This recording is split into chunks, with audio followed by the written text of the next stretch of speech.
Myself, Patel Dharmishta from Vallabhuddhi Polytechnic. Today I am going to present about the topic of chapter number 2, force and motion. જેમાં આપણે first જોયું છે equation of motion જોયું છે બરાબર. ત્યાર પછી આપણે જોયું છે કે ન્યૂટન્સ ફર્સ્ટ લો, સેકન્ડ લો અને થર્ડ લો બરાબર. આ ત્રણ આપણે જોયું છે. પછી આપણે જોયું છે કે આજે આપણે જે જોવાના છે તે defined force, explain the types of force બરાબર. ટાઈપ્સ ઓફ ફોર્સ જે છે તો તેમાં કઈ વસ્તુ આપેલી છે એટલે કે ચેપ્ટર નંબર 2 ફોર્સ એન્ડ મોશનમાં આપણે કઈ વસ્તુ જોઈ છે, પહેલાં ગતિના સમીકરણો જોયા છે ગુજરાતીમાં કહેવાય તો, અને પછી ન્યૂટનના નિયમો જોયા છે 3 બરાબર. ઇંગ્લિશમાં કહીએ તો ફર્સ્ટ ઇક્વેશન ઓફ મોશન જોયું છે ફર્સ્ટ, અને સેકન્ડ જોયું છે ન્યૂટન્સ લો જોયા છે બરાબર. આજે આપણે જે જોવાના છે તે એટલે કે ટાઈપ્સ ઓફ ફોર્સ, કેટલા ટાઈપના તમારા ફોર્સ છે અને તે એક્ઝામમાં પૂછાય જ છે. એમાં ફર્સ્ટ આવે છે ફોર્સ. તો બેઝિક ફોર્સ કેટલા છે આપણા? પહેલાં તો ફર્સ્ટ છે gravitational force, electrostatics force, electromagnetic force અને ન્યુક્લિયર ફોર્સ બરાબર. આ 4 ફોર્સ છે અને એક્ઝામમાં પૂછાય જ છે 4 ફોર્સ. એક્ઝામમાં એવું પણ પૂછાઈ શકે કે એક્સપ્લેન ધ ગ્રેવિટેશનલ ફોર્સ, એવું પણ પૂછાઈ શકે. એક્ઝામમાં એવું પણ પૂછાય કે explain the electrostatics force, electromagnetic force અને ન્યુક્લિયર ફોર્સ બરાબર. સૌથી વધારે એક્ઝામમાં પૂછાય છે તે એટલે કે ગ્રેવિટેશનલ ફોર્સ પૂછાય છે અને ઇલેક્ટ્રોસ્ટેટિક્સ ફોર્સ. ગુજરાતીમાં કહેવામાં આવે તો ગુરુત્વાકર્ષણીય બળ કહેવામાં આવે છે, અને ઇલેક્ટ્રોસ્ટેટિક્સ ફોર્સને સ્થિત વિદ્યુત બળ કહેવામાં આવે છે. ઇલેક્ટ્રોમેગ્નેટિક બળને વીજ ચુંબકીય બળ કહેવામાં આવે છે, અને ન્યુક્લિયર ફોર્સને પરમાણ્વીય બળ તરીકે ઓળખવામાં આવે છે. એટલે આ 4 બેઝિક ફોર્સ 2 માર્ક્સમાં પણ પૂછાઈ શકે કે એનલિસ્ટ ધ ટાઈપ્સ ઓફ ફોર્સ, એટલે કે બળની યાદી આપો, મૂળભૂત બળોની યાદી આપો. તો ત્યારે તમારી યાદીમાં ખાલી 4 નામ જ લખવાના છે બરાબર. First gravitational force. Gravitational force માટે ગુરુત્વાકર્ષીય બળ બરાબર. તો તે પહેલાં આપણે ગુજરાતીમાં ડેફિનેશન જોઈશું અને પછી ઇંગ્લિશમાં જોઈશું. ગુજરાતીમાં કહેવામાં આવે છે તો તે શું છે કે કોઈ પણ 2 પદાર્થો વચ્ચે તેમના દળના કારણે પરસ્પર આકર્ષણ લાગે છે. બળ બંને પદાર્થોના દળના ગુણાકારના સમપ્રમાણ તથા અંતરના વર્ગના વ્યસ્ત પ્રમાણમાં લાગે છે બરાબર. કોઈ પણ 2 પદાર્થો વચ્ચેના તેમના દળના કારણે પરસ્પર શું લાગે? આકર્ષણ બળ લાગે છે બરાબર. એટલે કોઈ પણ 2 પદાર્થ હોય તો તેનું શું છે કે એકબીજા તેમના વચ્ચેના દળના કારણે તેના પરસ્પર આકર્ષણ લાગે છે. બળ બંને પદાર્થોના દળના ગુણાકારના સમપ્રમાણ અને અંતરના વર્ગના વ્યસ્ત પ્રમાણમાં હોય છે. શામાં હોય છે? ગુણાકારના સમપ્રમાણમાં અને અંતરના વર્ગના વ્યસ્ત પ્રમાણમાં લાગે છે બરાબર. એટલે ગ્રેવિટેશનલ ફોર્સ ગુરુત્વાકર્ષીય બળ કોને કહેવામાં આવે છે કે ગુજરાતીમાં કહીએ તો કોઈ પણ 2 પદાર્થોના વચ્ચેના તેમના દળના કારણે, કોઈ બી 2 પદાર્થ હોય તો તેમાં રહેલા દળના કારણે તેમની વચ્ચે શું લાગે છે? આકર્ષણ બળ લાગે છે. અને બળ બંને પદાર્થોના દળના ગુણાકારના સમપ્રમાણમાં અને અંતરના વર્ગના વ્યસ્ત પ્રમાણમાં લાગે છે બરાબર. ચાલો ઇંગ્લિશમાં કહેવામાં આવે તો એની 2 bodies attack each other by virtue of their masses, the forces of attraction between 2 point masses is proportional to product of the masses and inversely proportional to square of the distance between them. એટલે શું કીધું છે કે 2 masses એટલે કે કોઈ પણ 2 bodies વચ્ચે એનું માસના લીધે એની વચ્ચે શું લાગે છે? એટ્રેક્શન લાગે છે બરાબર. એ એટ્રેક્શન કોની વચ્ચેનું હોય છે? તો એટ્રેક્શન એ કોના પ્રપોઝનલમાં હોય છે? તો એ એટ્રેક્શન છે તે માસીસના પ્રપોઝનલમાં હોય છે. એટલે કે ફોર્સ કોના પ્રપોઝનલમાં? અહીંયા નીચે લખેલું જ છે F proposal two m1 m2 અથવા તો એફ પ્રપોઝનલ 1/r² બરાબર. એટલે એમ એટલે કે દળ અને તેને ઇંગ્લિશમાં કહેવાશે માસ બરાબર. એટલે માસ ઇઝ પ્રપોઝનલ ટુ ફોર્સ, અથવા તો કોની 1 શું આપેલું છે? r² આપેલું છે. એટલે inversely proportional to the square of the distance between them બરાબર. એટલે અથવા તો કે કોના પ્રપોઝનલમાં હોય? ડિસ્ટન્સના પ્રપોઝનલમાં હોય છે. એફ પ્રપોઝનલ ટુ 1/r², ઇન્વર્સલી પ્રપોઝનલ આપેલું છે બરાબર. એટલે ઇન શોર્ટ આ વસ્તુ પરથી બી આપણે જાણી જઈએ કે કોના પ્રપોઝનલમાં હોય છે. આ 2 વસ્તુ પરથી પણ આપણે જાણી જાય છે કે પહેલાં કોઈ પણ 2 માસીસ વચ્ચે એટ્રેક્શન લાગે છે અને તે કોની કેટલું હોય છે? એ ફોર્સ એ બંને માસીસના પ્રપોઝનલમાં એટલે કે સમપ્રમાણમાં હોય છે, અથવા તો ઇન્વર્સલી પ્રપોઝનલ બરાબર, એટલે કે વ્યસ્ત પ્રમાણમાં હોય છે. ઇન્વર્સલી proportional two distance.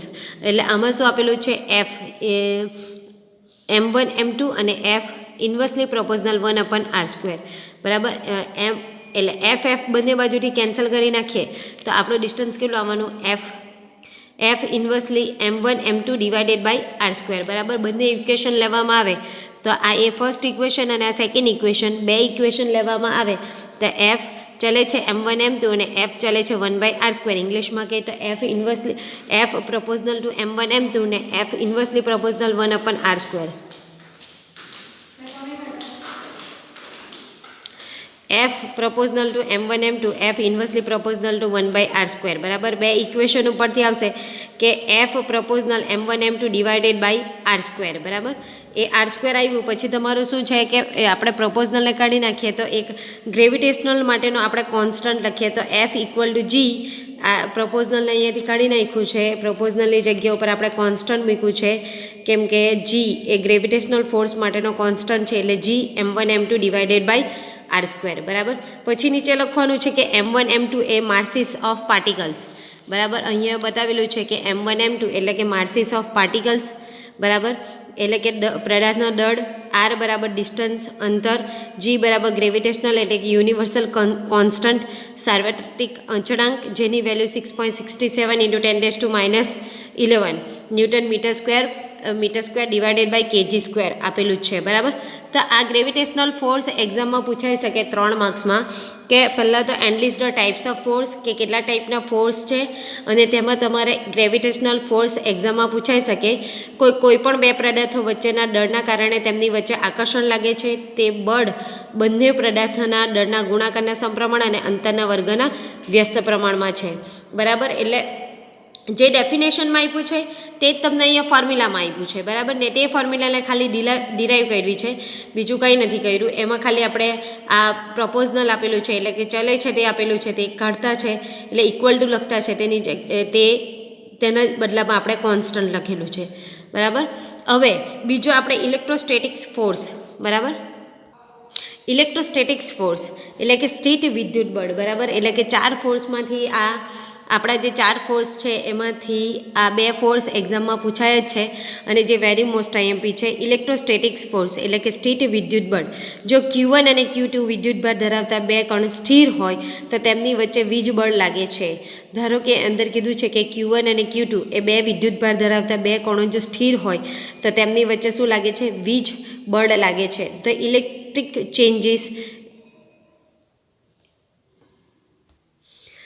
The electric charges forces on one another if the charges are like the force is repulsion, if the charges are unlike the force is attraction, બરાબર. એટલે કે 2 ફોર્સ આપેલા છે, 2 ફોર્સમાં આપણે લીધું છે કે Q1 અને Q2 એટલે F પ્રપોઝનલ ટુ Q1 અને F પ્રપોઝનલ ટુ Q2, બરાબર. 2 ઇક્વેશન આવ્યા અને F પ્રપોઝનલ 1/d², બરાબર. 1/ શું આપેલું છે?